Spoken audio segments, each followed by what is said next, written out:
Hey friends, I just want to encourage you today. What would you do if you knew that God actually had plans to answer your prayers and that He had plans to fulfill the dreams and desires of your heart, and that your current season, your season of waiting or transition or testing or difficulty is actually all meant to prepare you for the promises and the answered prayers that are coming? Well, I don't know about you, but I know for myself, I would want to begin to get ready. It says in Ecclesiastes 3 verse 1 that to everything there is a time and a purpose, to everything under heaven. And so if we only could see the bigger picture and know that the current season we're in is actually preparing us for something good that's up ahead, I think we would begin to get ready for it. And so today I want to talk about how we can make space for the promises of God to come to pass in our lives. In my video on expectant hope, I talked about Isaiah 54, where God says to this woman who's been barren, hey, begin to get hopefully expectant. Shout, sing for joy, barren woman, because I'm about to fulfill my promise to you of making you a mother of many nations. And so He's telling her you need to begin to have expectant hope before you even see the promise coming. And the next thing He says to her in verse 2 is very interesting. He says, enlarge the place of your tent.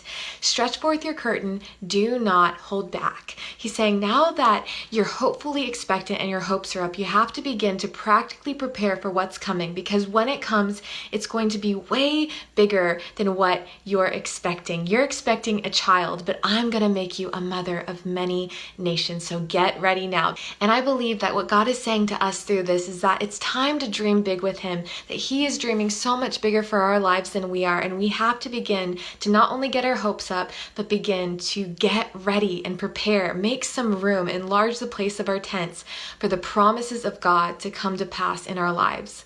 So I just want to tell you some practical steps you can take toward making space in your life for those dreams and those promises of God to come to pass.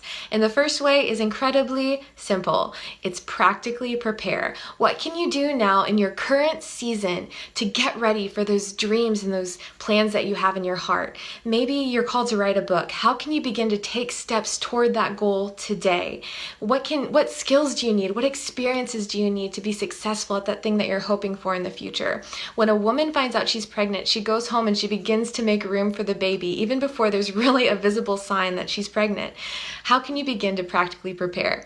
A couple of years ago, I was in California and I saw umbrellas were on sale at the store. So I brought one to the checkout and the lady looked at me and she said, "Why are you buying this?" And I said, "Because it's going to rain." And she said, "We're in a drought."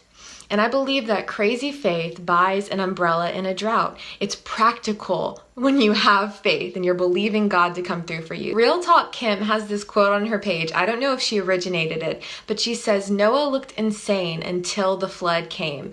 So sometimes you have to begin to build before it makes practical sense. So how can you practically prepare in your current season? The second step you can take is to go through a process of pruning. Oftentimes when God wants to bring us into a new season or to give us something new, we have to let go of the old.